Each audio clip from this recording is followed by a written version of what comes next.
So guys finally आपका data से database से डेटा आ रहा है टेबल में कैटेगरी डॉट पीएचपी पे। हमने कैटेगरी डॉट पीएचपी के ऐड न्यू कैटेगरी का पार्ट पहले ही देख लिया होगा और उस पर हमने उसका शर्त भी लगा के देख लिया ताकि हमारा कोई इशू ना आए। ठीक है। मतलब नया सेम कैटेगरी बार बार ऐड ना हो जैसे कि यहाँ पर है ना।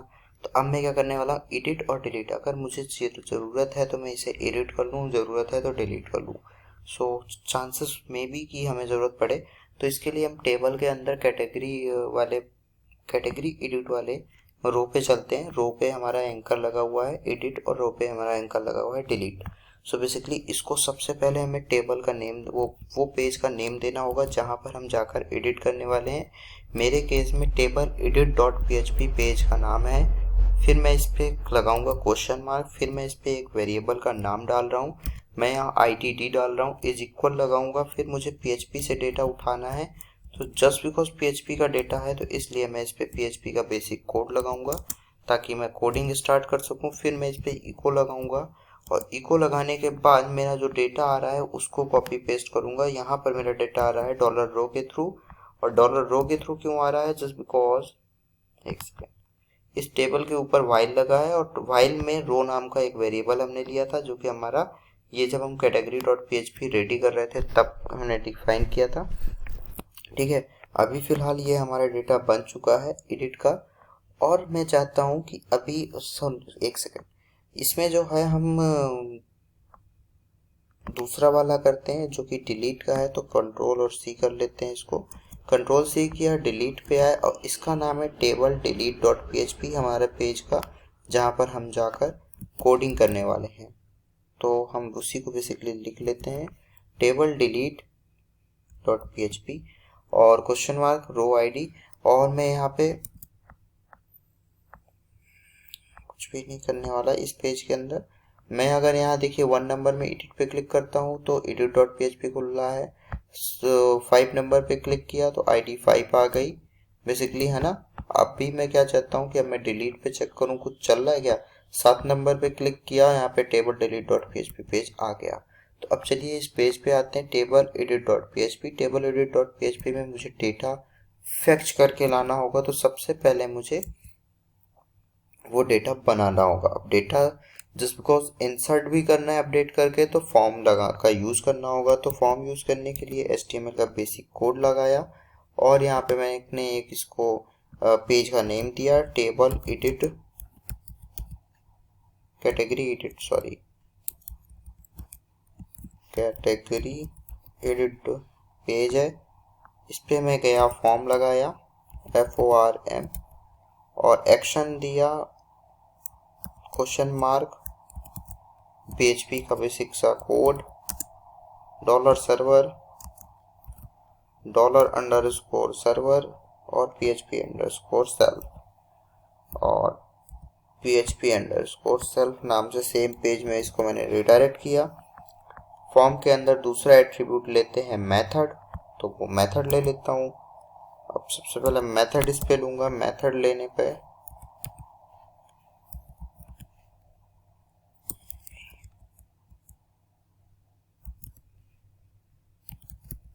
मेथड इज इक्वल टू मैंने लिया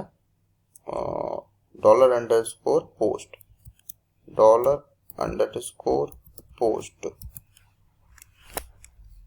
ठीक है, ये आपने दो चीजें ली फॉर्म के अंदर।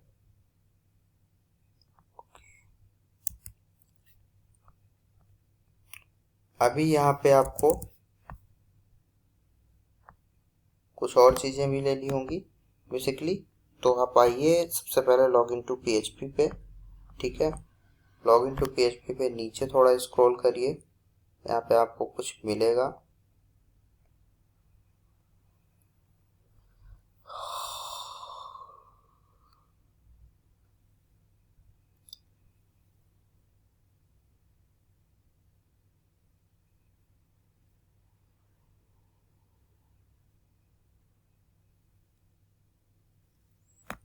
अभी की ज़रूरत नहीं है, कुछ चाहने की तो थी लेकिन अभी हम नहीं चाहते।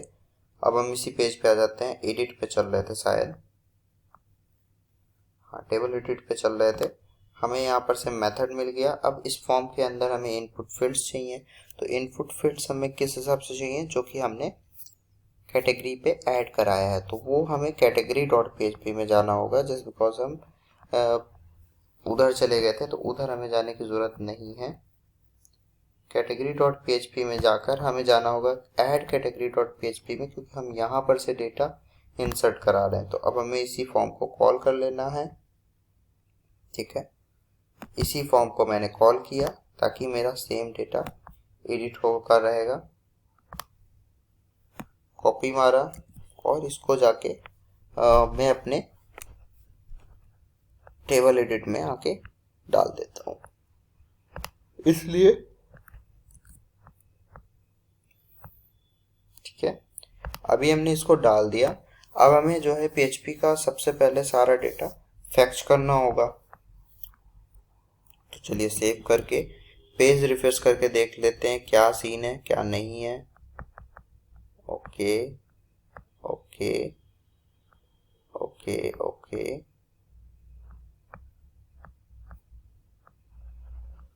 हाँ अभी देखो जब आप इस पे आते हो, एडिट पे आते हो, तो ये ऐसे आ रहा है। अभी मुझे ना इसी को बिना इसके सीएसएस दिए हुए कोडिंग करना है। तो अभी मैं क्या करता हूँ, एक पीएचपी का कोड स्टार्ट करता हूँ, जो कि पीएचपी का बेसिक कोड होता है। अभी इस पे जाके मैं एक क्वेरी चलाता हूँ, $SQL check table is equal to select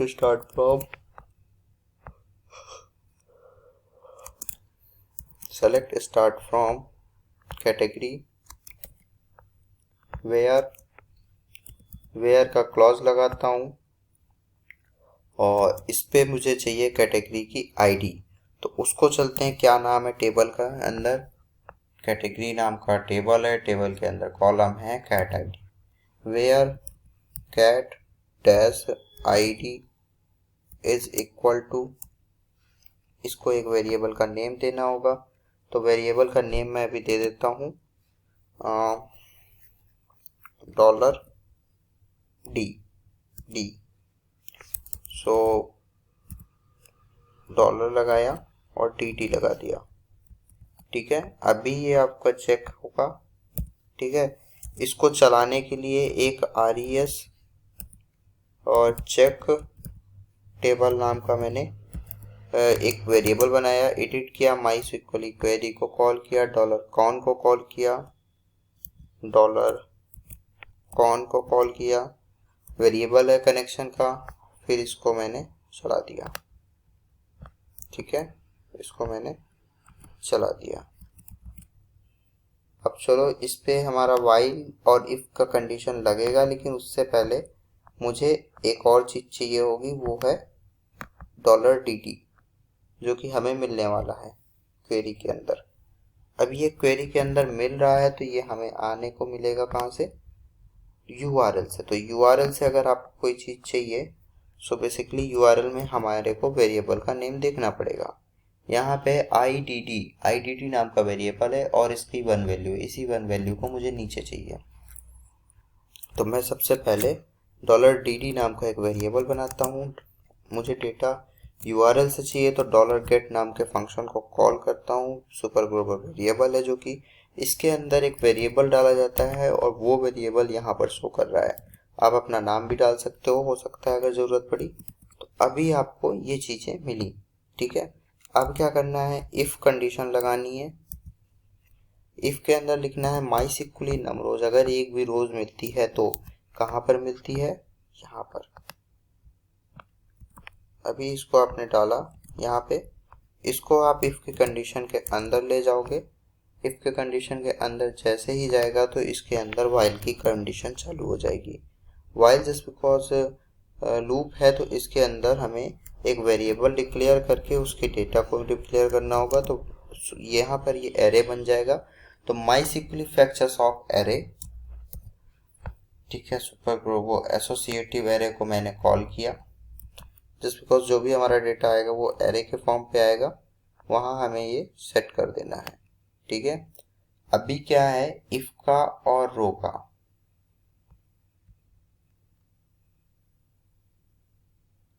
देखिए पहला इफ यहीं पर है, तो इफ का और रो का जो हमें कॉलिंग बंद करना है ना, वो बंद होगी इनपुट फील्ड के बाद। हमने इसको एक्स किया और फॉर्म में आए, फॉर्म टैग के नीचे गए और इसको यहाँ पे बंद कर दिया। तो बंद करने के लिए सबसे पहले मुझे PHP के कॉल करना होगा और यहाँ पर आके बंद कर देना है इसे। ओके ठीक है। अभी आप देखो कुछ एरर आता है क्या? एरर तो आएगा क्या, मुझे पता था। MySQL num rows expected 1 parameter result, और result query is expected 1 parameter MySQL null। और सबसे बड़ा दिक्कत है कॉन का, जो कि मैंने अभी तक कॉल नहीं किया है। तो सबसे पहले हम PHP के कोड पे आते हैं और यहाँ पर इसको कॉल कर लेते हैं। तो इंक्लूड नाम का एक वेरी फंक्शन आएगा, प्री डिफाइंड कीवर्ड समझ लीजिए इसे, con.php आप इस पे आप लगाओगे। ठीक है, आपने लगा दिया इंक्लूड फंक्शन के थ्रू। अभी कह रहा है कि MySQL num rows expected 1 parameter result और it will be a Boolean. So MySQL num rows तो ठीक है, लेकिन it will be a Boolean is greater than 0 मैंने लगाया नहीं था। अभी देखो क्या कहता है, अभी कह रहा है कि अभी भी मैं नहीं लाऊंगा। क्यों नहीं ला रहा भाई, क्यों नहीं लाएगा? अच्छा देखते हैं क्यों नहीं ला रहा।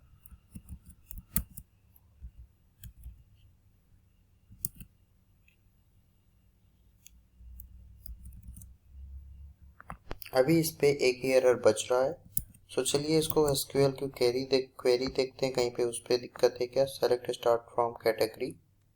ओके, कैटेगरी को हम क्या करते हैं, ये वाले सिंबल देते हैं।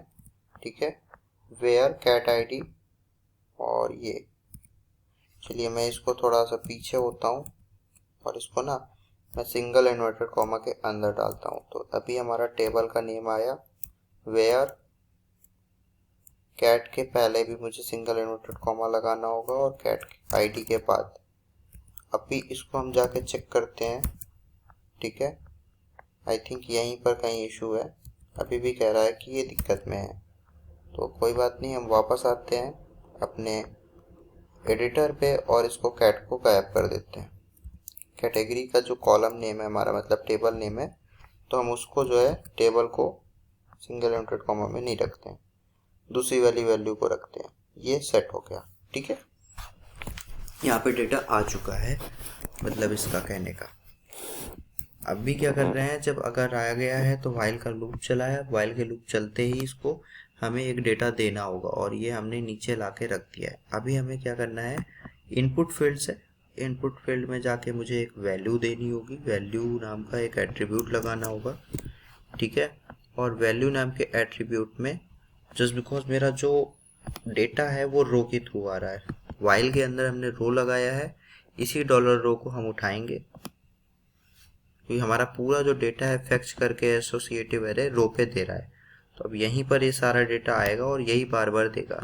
तो मैं यहाँ पे क्वेश्चन मार्क और PHP का बेसिक सा कोड लगाते हुए इको करने वाला हूँ, इको डॉलर रो,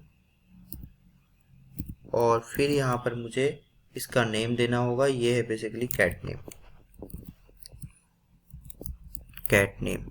ठीक है, और दूसरा दोबारा जाना होगा, इसी को कॉपी करना है, इसी पूरे पार्ट को, वैल्यू वाले को कॉपी करके दूसरे वाली वेरिएबल में आना है जो कि हमारा टेक्स्ट ही है, और यहाँ पर आके पेस्ट करेंगे। और यहाँ पर हमें शायद इसका कुछ नाम डिफरेंट होगा, कैट सब नेम है, कैट डैश सब डैश नेम, ये बेसिकली हमने डाला। और जाके इसको चेक करते हैं, इस पे हमारा कुछ डेटा आया,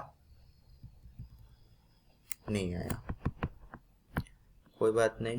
हमने इसको एडिट करा, सेव करा, एडिट पे क्लिक किया और हमारा डेटा अभी नहीं आ रहा है। क्यों नहीं आ रहा है उसको देख लेते हैं। जस्ट बिकॉज आई थिंक हमने फॉर्म के बाद ये पेज भी बंद किया है। इसको Ctrl X करते हैं और इनपुट फील्ड सब